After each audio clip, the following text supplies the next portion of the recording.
तट पर बैठे बैठे तेरे हाथ कहाँ कुछ आएगा, रत्न मिलेगा तुझको जब सागर की तह में जाएगा। कुछ ना आया हाथ समझना डुबकी अभी अधूरी है, चाहे जितना भी हो मुश्किल पहला कदम जरूरी है। जय हिंद दोस्तों, यूट्यूब में तिरंगा इंस्टीट्यूट चैनल पर आप सभी का पुनः हार्दिक स्वागत है। मैं शिवेंद्र सर आज आपको मैथ्स का एक वेरी इंपॉर्टेंट चैप्टर साधारण ब्याज के कुछ महत्वपूर्ण क्वेश्चन कराऊंगा। तो सबसे पहले जानते हैं कि साधारण ब्याज क्या है। तो जब कोई व्यक्ति किसी राशि को देता है या लेता है और जिस दर से कोई राशि ब्याज पर देता है तो उस समान ब्याज को ही साधारण ब्याज कहते हैं। मतलब कहने का यह है कि जो साधारण ब्याज होता है वो प्रत्येक वर्ष बराबर बराबर चलता है, जबकि चक्रवृद्धि ब्याज में हर वर्ष ब्याज पर ब्याज लगता रहता है, बस इतना अंतर होता है। यदि साधारण ब्याज को मूलधन राशि में जोड़ दिया जाए, मतलब मूल राशि में अगर साधारण ब्याज को जोड़ दिया जाए तो वह मिश्र धन बन जाता है। और इस अध्याय की एक वेरी इंपॉर्टेंट लाइन ये है कि दर और समय का गुणनफल ब्याज के बराबर होता है। इसका यूज कहाँ होगा ये हम बाद में बताएंगे। तो चलते हैं और जानते हैं कि साधारण ब्याज बराबर क्या होगा। तो बचपन में पढ़ा होगा ये सूत्र सभी ने कि साधारण ब्याज बराबर मूलधन गुणे दर गुणे समय बटे 100 होता है। इसी का यूज किया जाता है और इसका यूज करके कैसे क्वेश्चन को सॉल्व करते हैं, कैसे कैसे क्वेश्चन एग्जाम में पूछे जाते हैं। तो हर प्रकार के एक एक क्वेश्चन को लेकर आए हैं इस वीडियो में। तो चलते हैं और जानते हैं कि आपके आगामी एग्जाम के लिए कितने महत्वपूर्ण क्वेश्चन कैसे किए जाते हैं। तो पहला ही क्वेश्चन कहता है कि कितने समय में 72 रुपये 6 सही 1/2 वार्षिक ब्याज की दर से 81 रुपये हो जाएंगे। जब हो जाएंगे की बात होती है तो क्लियर बात है कि ये मिश्र धन है, इसमें मूलधन सहित ब्याज जुड़ा हुआ है। और किसी व्यक्ति ने जो रुपये दिए थे उधार वो 72 रुपये दिए थे, लेकिन बढ़कर के 81 हो जाएंगे। तो इधर पे जो 81 जुड़ गए हैं 72 में, ये ब्याज जुड़ गया होगा, लेकिन निकालना है कि कितने समय में। अगर ऊपर वाले फॉर्मूला के आधार पर देखें तो इधर से समय का मान निकालेंगे तो समय बराबर होता है क्या, तो समय बराबर होता है ब्याज गुणे 100 बटे मूलधन गुणे दर। इसी वाले फॉर्मूला से 3-4 फॉर्मूला बनते हैं, समय का, दर का और ब्याज का और मूलधन का भी बनता है। तो इधर पे देखते हैं कि जब समय निकालना है और ब्याज कितना मिल रहा है तो 72 रुपये से जब 81 रुपये हो जाएंगे तो इधर पे ब्याज हम देख सकते हैं कि 81 में से यदि हम 72 घटाएं तो 9 रुपये ब्याज मिल रहा है। तो ब्याज की जगह पे 9 रख दें, गुणे 100 कर दें। मूलधन दिया हुआ है कितना, 72 रुपये दिए थे उधार, और इधर पर जो दर दी है वो 6 सही 1/4, मतलब 6 चौको 24 1 25/4 दी हुई है। ये इधर पर रख देना है। इसको सॉल्यूशन करके आगे बढ़ाते हैं। 25 चौको 100, इधर पे काटेंगे 4 एकम 4 4 8 32, 9 दूनी 18 और इधर पे 2 दूनी 4, ये 2 ऊपर जाएंगे, इधर पे आ जाएगा 2 वर्ष। मतलब जी क्या आ गया, इसका अपना समय आ गया, जिसका शॉर्ट रूप में सॉल्यूशन हो गया। चलते हैं अगले क्वेश्चन पर। अगला क्वेश्चन कहता है कि एक व्यक्ति ने 400 रुपये 2 वर्ष के लिए, 550 रुपये 4 वर्ष के लिए तथा 1200 रुपये 6 वर्ष के लिए जमा किए। उसे कुल साधारण ब्याज 1020 रुपये प्राप्त हुआ, तो वार्षिक ब्याज की दर क्या है।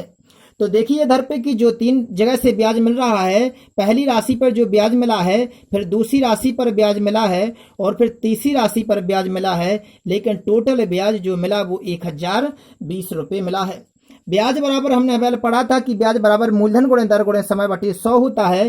पहली जो राशि दी गई थी वो 400 रुपये दी गई थी, तो मूलधन हो जाएगा 400 गुणे दर मालूम नहीं है, ब्याज की दर समान है तीनों जगह, तो दर क्या मान सकते हैं हम, आर मान सकते हैं। और जो समय है, समय दिया हुआ है कितना, 2 वर्ष बटे में 100 करेंगे। ये पहली राशि पर ब्याज होगा, दूसरी राशि का ब्याज 550 रखेंगे मूलधन गुणे दर, फिर आर मानते हैं और समय 4 वर्ष दिया हुआ है बटे में 100 करते हैं।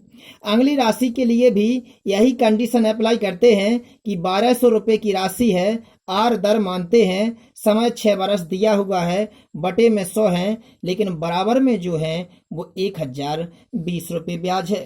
तीनों को सॉल्व कैसे करते हैं तो देखिएगा, इधर पे इनका मल्टीप्लाई कर देते हैं, इधर से हो जाएंगे 800 आर, इधर पे करेंगे यदि तो इधर पे कितने हो जाएंगे 2200 आर, और इधर पे अगर करेंगे तो इधर पे हो जाएंगे 12×7200 आर। अपॉन में क्या आ जाएंगे, तीनों के बटे में हमने एलसीएम ले लिया, इधर पे 100 आ गए, बराबर में 1020, क्रॉस मल्टीप्लाई कर देंगे, इनको ऐड कर देंगे, ऐड करने पर 10,200 और जो इधर पे पहुंच जाएंगे तो हो जाएंगे 1020 गुणे 100। इधर पे देखते हैं कि अब आर का मान निकालना है, तो R equal to 10,020 upon 100 into 100, upon में जी आ जाएंगे 10,200, इधर पे जी काट दिए जाएं तो इधर पे आ जाएगा 10, अतः कह सकते हैं कि 10% इसकी दर आ गई। जी इसका बेसिक रूप में सॉल्यूशन हुआ है। देखिए यदि मैथ को बेसिक रूप में समझ सकते हो तो एक दिन खुद ब खुद स्वयं ट्रक बना सकते हो। ट्रक के माध्यम से किसी भी क्वेश्चन को सॉल्व कर सकते हो तथा कंपटीशन एग्जाम के मैथ के प्रत्येक क्वेश्चन को कम समय में सॉल्व कर सकते हो। लेकिन इसके लिए आपको किसी भी अध्याय का बेसिक ज्ञान और विस्तार से नॉलेज होना चाहिए। परंतु हम एक वीडियो में आप सभी को एक अध्याय का सारा ज्ञान नहीं दे सकते हैं, इसलिए इसका विस्तारित रूप तो आपको कोचिंग में ही बता सकते हैं। एक तो लॉकडाउन के चलते आप अपने अध्ययन को और अपने ज्ञान को बराबर संतुलित बनाए रखें और उसको ना भूलें। इसके लिए एक छोटे छोटे वीडियो के रूप में आप सभी के सामने कोचिंग में पढ़ाए हुए क्वेश्चनों को सॉल्व करवा रहे हैं, ताकि वे छात्र जो वर्षों से कोचिंग में पढ़ रहे थे और उन्होंने ये सभी क्वेश्चन सॉल्व करना सीख लिए थे, परंतु इस लॉकडाउन के चलते कोचिंग में पढ़ाए हुए अध्ययन को भूल ना जाएं, इसलिए छोटे छोटे वीडियो के रूप में हम लेकर आते हैं। तो चलते हैं अगले क्वेश्चन पर और जानते हैं अगला क्वेश्चन क्या कहता है। अगला क्वेश्चन कहता है कि 1550 रुपए की धनराशि आंशिक रूप से 5% और 8% वार्षिक की दरों से साधारण ब्याज पर लगाई जाती है। 3 वर्षों के बाद ब्याज की राशि के रूप में कुल 300 रुपए प्राप्त होते हैं, तो 5% और 8% की दरों पर लगाई गई राशियों का अनुपात क्या है। जब क्वेश्चन में अलग अलग दरें दी हुई हों और टोटल जो ब्याज दिया हो तो उसमें टोटल दर भी निकलेगी। कहने का मतलब ये है कि इधर पे जो ब्याज मिला है 300 रुपये, वो टोटल 1550 रुपये पर ही मिला है। लेकिन 3 वर्षों में जब साधारण ब्याज 300 रुपये मिला है तो इस बात से क्लियर होता है कि एक बरस में 100 रुपये ही मिलते होंगे। जब 3 बरस में 300 मिले हैं तो एक बरस में ब्याज 100 रुपये मिले होंगे, क्योंकि साधारण ब्याज हर बरस बराबर मिलता है। तो हम जानते हैं कि जो टोटल दर रही होगी वो दर कितने की चली होगी। तो डायरेक्ट दर पूरी टोटल दर निकालने के लिए हम क्या करते हैं कि जब 3 बरस में 300 ब्याज मिला तो एक बरस में 100 ब्याज मिला होगा। लेकिन ये ब्याज किस पर मिला होगा? जिस पर ब्याज मिला होगा उसे बटे में लिखते हैं और गुणा में 100 करते हैं, इससे निकल आती है दर। देखते हैं कि जब 100 रुपये एक बरस का ब्याज लिख करके टोटल में मूलधन लिख करके गुणा में 100 इससे दर निकालेंगे। एक क्वेश्चन करने का अलग तरीका है जिसको हम कह सकते हैं कि एलिगेशन विधि से कर रहे हैं। इसका बेसिक रूप अलग हो सकता है। तो देखिए इधर पे इसको सॉल्व करते हैं, आगे करते हैं 5 या 15, 5 एकम 5, 5 दूनी 10। इधर पे आ गए 200/31%। ये दर टोटल चल रही होगी, ये टोटल 1550 रुपये पर दर चली है। लेकिन हम जानते हैं कि आंशिक रूप से इधर पे 2 भागों में बांटा गया है 1550 को। मतलब पहली वाली राशि पर जो 5% की दर लगाई गई है, दूसरी वाली पर 8% की दर लगाई गई है। लेकिन जो टोटल दर लगाई गई है वो कितने रुपए दर लगाई गई है? 200/31%। अब इधर पे देखते हैं हम कि ऐसे जब सिस्टम बनता है तो इधर पे एलिगेशन विधि का यूज करते हैं। एलिगेशन विधि से हल करते हैं। इसको इसमें से घटा करके इधर पे लिखते हैं, इसको इसमें से अंतर करके इधर पे लिखते हैं और उनमें अनुपात निकालते हैं। इनसे डायरेक्ट उस राशि का अनुपात निकलेगा जिसका अनुपात उन राशियों में निकालना है। ये एलिगेशन विधि से कहते हैं। पहले टोटल दर निकालते हैं, फिर इधर पे एलिगेशन विधि का यूज करते हैं। इधर पे इसको सॉल्व अंतर करने पर इधर पे आ रही है 45/31। इधर पे जब अंतर करेंगे इसमें तो इधर पे आएंगे 48/31। अब इधर पे इन दोनों में अनुपात निकालते हैं और अनुपात को देखते हैं इधर पे कि जो अनुपात आया है तो इनको सॉल्व करते हैं। इनसे राशियों का अनुपात निकलेगा, जैसे जी कट जाएंगे। इधर पे 3 से काटते हैं, इधर पे 3 एकम 3, 3 छंग 18, 3 एकम 3, 3 5 15। इधर पे हम देखें कि इधर पे जो राशियों में अनुपात आया वो 16:15 आ गया। उन्होंने क्वेश्चन में पूछा था कि लगाई गई राशियों पर क्या अनुपात रहा है, तो अपना इसका डायरेक्ट आंसर आ गया 16:15। तो सबसे पहले हमने टोटल दर निकाली, उसको बीच में लिखा, एलिगेशन विधि का यूज किया, इन दोनों में अंतर किया, मतलब माइनस करके भिन्न हल्के करके लिखा है। इधर पे इसको लिखा, इसको सॉल्व करने पर 16:15 इसका आंसर आ गया। चलते हैं अगले क्वेश्चन पर। अगला क्वेश्चन कहता है कि यदि 12,000 रुपए की धनराशि को ऐसे 2 भागों में बांटा जाए ताकि पहली भाग के 3 बरस का 12% वार्षिक दर से साधारण ब्याज, दूसरे भाग के 4/1/2 बरस का 16% वार्षिक दर से साधारण ब्याज के बराबर हो। मतलब जो राशि को दिया गया है, टोटल किसी व्यक्ति को 12,000 रुपये प्राप्त हैं और उसने 2 भागों में बांटा है। हमको मालूम नहीं है कि जो दो भाग हैं वे कौन कौन से हैं। अगर हम मानते हैं कि पहला भाग अगर x होगा तो दूसरा भाग 12,000 में से x घटा देंगे, मतलब दूसरा भाग उसने दिया होगा 12,000 माइनस x। लेकिन हम जानते हैं कि जो ब्याज दिया गया है साधारण ब्याज दोनों का बराबर रहा है, मतलब पहले वाली राशि पर ब्याज और दूसरी वाली राशि पर ब्याज बराबर है। और जब ब्याज बराबर होगा तो ब्याज बराबर होता है क्या, मूलधन x है, दर कितनी है 12% है, समय कितना लगा है 3 बरस लगा है बटे में 100। ये ब्याज का ही सूत्र है क्योंकि मूलधन गुणे दर गुणे समय बटे 100। इधर पे ये राशि है इतनी और इसमें मूलधन गुणे दर, क्योंकि ब्याज बराबर करना है इसलिए बराबर का चिन्ह बीच में लगाया है। मूलधन गुणे दर कितनी है 16 है और समय कितना है, तो समय 4 दूनी 8 1 9 बटे 2 और बटे में 100 तो आना ही आना है। इसको सॉल्व करते हैं और इससे x का मान निकालते हैं। जो x का मान निकलेगा वो पहली राशि निकलेगी और यदि 12,000 में से x का मान घटा देंगे तो वो द्वितीय राशि निकलेगी। जो बड़ी राशि होगी वही अपना आंसर आ जाएगा। तो ये दोनों ब्याज लिखे हुए हैं, a ब्याज है और a ब्याज है। इसको सॉल्व आगे कैसे कहते हैं, इधर 100 से 100 को काटते हैं, इसको आगे हल करते हैं इसको सॉल्व। 2 8 16, इधर पे 4 3 12, 4 दूनी 8। इसको सॉल्व आगे कैसे करते, इधर से कटेंगे 3 का 9 और इधर से ये 3 भी कट जाएंगे। अब इधर पे हम देखते हैं कि बचा क्या है, तो इधर से बचा है x equal to 12,000 minus x into 2। इधर पे 2 का मल्टीप्लाई कर देते हैं तो इधर पे हो जाएंगे 24,000 माइनस 2x। इधर पे इसको साइड लाते हैं तो इधर पे बचे हो जाएंगे 3x इक्वल टू 24,000। इधर पे देखते हैं x इक्वल टू 24,000 के बटे में कितने आ जाएंगे 3। इसको सॉल्व करते हैं, कितना आ गया 8,000। x का मान 8,000 आ गया और टोटल 12,000 हैं। मतलब हम कह सकते हैं कि जो द्वितीय भाग होगा वो 4,000 का होगा, लेकिन बड़ा भाग निकालना था इसलिए बड़ा भाग अपना कितने का आ गया है, इसका 8,000 का आ गया। इसलिए अपना आंसर क्या आ गया, 8,000 आ गया। ये अपना इसका बेसिक रूप में सॉल्यूशन होगा। देखिए आप सभी को हम बता दें कि ये जो अभी वर्तमान में कोरोना वायरस की वजह से संकट का समय मंडरा रहा है, ये अकेले आपके ऊपर या हमारे ऊपर नहीं बल्कि ये पूरे विश्व के ऊपर है, जिससे कई लोग बेरोजगारी से, कई लोग भूखमरी से तड़प रहे हैं। इसलिए आप सभी जागरूक होकर कम से कम जिस योग्य हैं और जिस कार्य को करना चाहते हैं भविष्य में, वो अभी वर्तमान में करते रहिए, तभी आप सक्सेस होंगे। क्योंकि भविष्य में एक जॉब के 1000 उम्मीदवार होंगे और ऐसे समय में जब कोई भी प्राइवेट संस्थान या कोचिंग संस्थान या तो यूट्यूब के माध्यम से फीस जमा करके और बैच प्रारंभ करके स्टडी करवा रहे हैं, मतलब स्टूडेंट्सों से फीस खींच रहे हैं, या बिल्कुल अपने कोचिंग ग्रुप या यूट्यूब चैनल के माध्यम से स्टडी को बंद किए हुए हैं, जबकि अपना तिरंगा इंस्टीट्यूट निःशुल्क शिक्षण प्रदान कर रहा है। इसलिए इस निःशुल्क शिक्षा का लाभ उठाइए तथा ज्यादा से ज्यादा अपने दोस्तों में भी इस बात को शेयर कीजिए और उन्हें भी एक मार्गदर्शन की जरूरत है, इसलिए उन्हें भी एक मार्गदर्शन का मार्ग बताइए।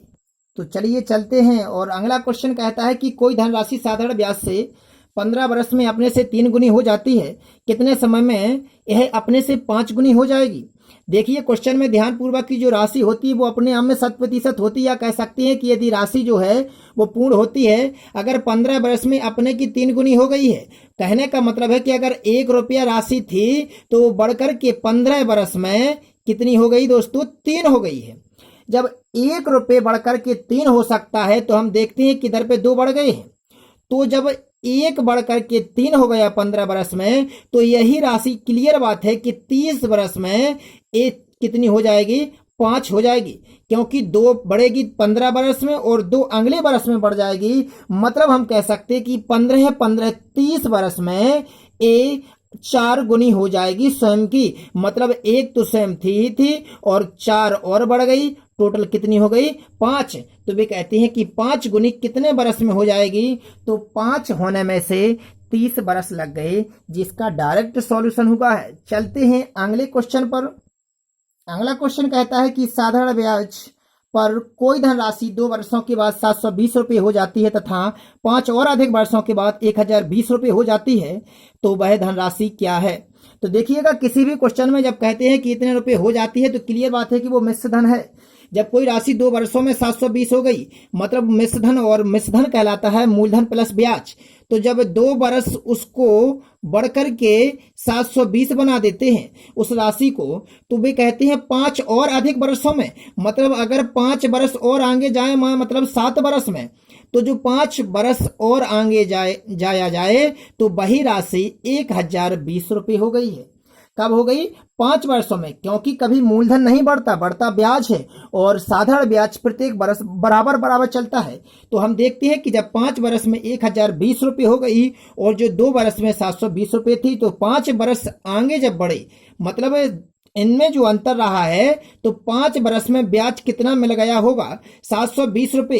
इधर पे भी मूल जुड़ा हुआ है, इधर पे भी मूल राशि जुड़ी हुई है, बड़ा ब्याज है। 5 वर्ष में राशि कितनी बढ़ गई? तो हम इन दोनों में जो अंतर देखते हैं कि 720 और 1020 में 300 का अंतर है। ये 300 ब्याज मिला होगा, 5 और अधिक वर्षों में मिला है, मतलब 2 वर्ष को क्रॉस करते हुए जब 7 वर्ष हुए, 5 वर्ष में जो ब्याज मिला तो वो 300 रुपये मिला। जब 5 वर्ष में ब्याज 300 मिला तो 1 वर्ष में ब्याज कितना मिलता होगा? तो 1 वर्ष में ब्याज 60 रुपये मिलता होगा। 5 30, 1 वर्ष में ब्याज तो 60 रुपये मिलता है, लेकिन साधारण ब्याज तो हर वर्ष बराबर मिलता है। जब 2 वर्ष में कोई राशि 720 हो गई थी तो क्लियर बात है कि इसमें 2 वर्ष का ब्याज जुड़ा होगा। जब 1 वर्ष में साधारण ब्याज 60 रुपये मिल रहा है तो 2 वर्ष में कितना मिला होगा? ब्याज मिला होगा 2 वर्ष में 120, क्योंकि 60 दूनी 120 जब मिला है ब्याज, लेकिन हो गई राशि 720, इसमें 120 ब्याज जुड़ा होगा 720 में, तो मतलब जो मूल राशि होगी, इसका जो मूलधन होगा वो 720 में 2 वर्ष का ब्याज घटा देंगे, तो हम कह सकते कि इधर पे कितने आए अपने 600 क्या होगा? इसका मूलधन होगा। तो देखिए क्वेश्चन में इसका जो सॉल्यूशन होगा वो 600 रुपये होगा। 2 वर्ष में 720 हो रही थी, 5 और अधिक आगे वर्ष गए तो 1020 हो गई, मतलब जो 5 वर्ष का अंतर रहा उसमें 300 रुपये ब्याज बढ़ गया, तो 1 वर्ष में ब्याज 60 मिला, 2 वर्ष में ब्याज 120 मिला होगा, तो मूल राशि में 2 वर्ष का ब्याज घटा देंगे मिश्र धन में से, तो राशि आ गई कितनी? 600 रुपये। चलते हैं अगले क्वेश्चन पर। अगला क्वेश्चन किस्त से संबंधित है, जो कभी कभी एग्जाम में पूछा जाता है। क्वेश्चन कहता है कि 6450 रुपये का ऋण 5% वार्षिक साधारण ब्याज की दर से कितनी वार्षिक किस्त देकर 4 वर्षों में चुकाया जा सकता है। तो हम जानते हैं कि जो टोटल राशि दी हुई है वो 6450 रुपये दी हुई है, लेकिन इधर पे 4 वार्षिक किस्तों में चुकाना है। वो जो पहली किस्त दी गई होगी वो अपने आप में 100% होती है। तो इधर पे इसका शॉर्ट रूप बताते हैं कि इधर पे 4 वर्षों में कैसे चलते हैं। 5% साधारण ब्याज लग रहा है हर वर्ष। अगर पहले वर्ष 100% हुई तो दूसरे में बढ़ जाएंगे 105% हो जाएंगे, तीसरे में 115% हो जाएंगे, क्योंकि 5 बढ़ाना है 4 बार। इधर पे 120% हो जाएंगे, लेकिन टोटल में जो रहेंगे वो 6450 रहेंगे। इधर पे इस क्वेश्चन को ऐसे करते हैं। अब आगे इधर पे गलती कर दी है कि इधर पे 105 के बाद 110 आना है, इधर पे 115 आना है। अब देखते हैं इधर पे कि इनका टोटल कितना होता है। तो इनका टोटल 130% होता है। 130% बराबर 6450 करना है। इसके बाद आगे करना है 1% बराबर, तो 1% बराबर 6450 के बटे में 130 आएंगे, और इधर पे टोटल इधर पे टोटल कितना आता है? 430। तो 430 इधर पे आ जाएंगे, गुणा में इधर पे 100 हो जाएंगे। इधर पे इसको क्रॉस करते हैं, 15 बार क्रॉस हो गए। इधर पे कितने आ गए? 1500। मतलब एक किस्त कितने की आ गई है? 1500 की। तो इधर पे किस्तों वाला सवाल में क्या करना है कि जितनी वर्षों की बात हुई है उतनी बार लिख लेना है, जितनी दर बढ़ रही है उसको उतना ही बढ़ाते जाना है, और 1% के बराबर निकाल के 100% निकाल लेना है, तो एक किस्त प्राप्त हो जाएगी। तो जल्द देखते हैं। एक लास्ट क्वेश्चन करता है, साधारण ब्याज की वार्षिक दर 10% से 12.5% हो जाने पर किसी वार्षिक आय में 1250 रुपए की वृद्धि हो गई। ये वृद्धि होती है जो अपने आप में 7% बड़ी होगी। मतलब हम कह सकते हैं कि जो दरों में अंतर है, जब ऐसा क्वेश्चन आता है तो 12.5% में से 10% के अंतर की वजह से ही 10% के अंतर की वजह से ही कोई राशि 1250 बड़ी है, और जो मूल राशि होती है वो अपने आप में 100% होती है। तो इनमें अंतर कितने का है? तो इधर पे देखेंगे कि 2.5% इक्वल टू इधर पे कितने आ जाएंगे? 1250। तो हमको 100% निकालना है, तो 1250 के बटे में कितने आ जाएंगे जी? इधर पे 2 दूनी 4 1 5 बटे 2, और गुणा में 100 करते हैं इसको सॉल्व करने पर 5000 आ गए। मतलब जो राशि होगी वो कितनी होगी, 5000 होगी। तो फ्रेंड्स, ये आज के अपने सभी महत्वपूर्ण क्वेश्चन रहे हैं। यदि वीडियो अच्छा लगा हो तो वीडियो को लाइक करें, सब्सक्राइब करें तथा अपने दोस्तों में शेयर करना ना भूलें। मिलते हैं अगले वीडियो के साथ।